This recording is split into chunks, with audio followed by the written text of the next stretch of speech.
Assalamualaikum. Hari ini saya akan menerangkan 5 bahan asas yang perlu ada di dalam peti kecemasan. Pertama ialah kain anduh yang digunakan untuk menyokong lengan cedera atau dijadikan balutan kecemasan. Kedua ialah kain kasar sterik yang berfungsi untuk menutup luka dan menyerap darah. Ketiga ialah plaster luka yang sesuai digunakan untuk luka kecil atau calak. Keempat ialah cecair antiseptik yang digunakan untuk membersihkan luka dan mengurangkan risiko jangkitan. Kelima ialah gunting yang digunakan untuk memotong pembalut, kain kasar atau pakaian jika perlu. Assalamualaikum. Hari ini saya akan menunjukkan cara merawat calar di telapak tangan. Pertama, bersihkan luka menggunakan cecair antiseptik.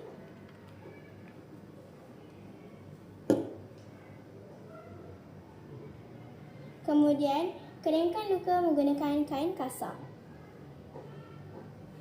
Ketiga, tutup luka menggunakan plaster.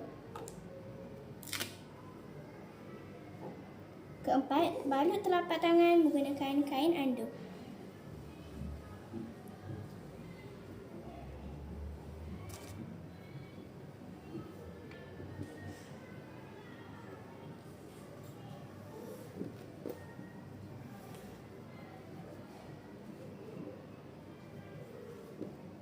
Ikat menggunakan ikatan buku sila.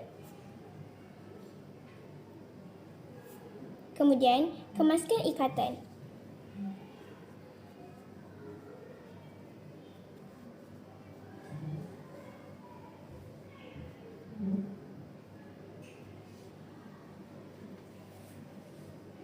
Assalamualaikum. Saya akan menunjukkan cara merawat luka dihiris di dahi. Pertama, tekan perlahan-lahan pada luka menggunakan kain kasar steril untuk menghentikan pendarahan.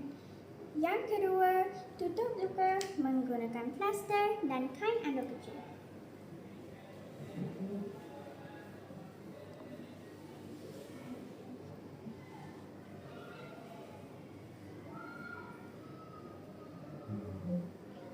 Ikat menggunakan ikatan buku sila. Kemudian, rapikan ikatan.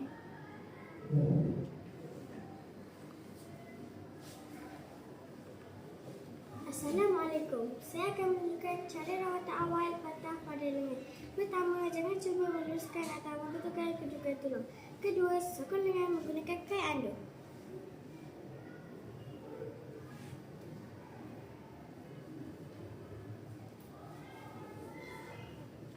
Ikat menggunakan ikatan buku sila.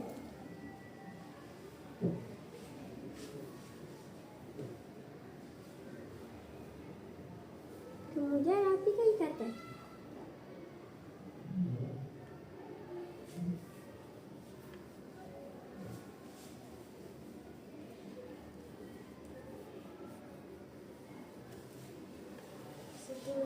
Sekian, terima kasih.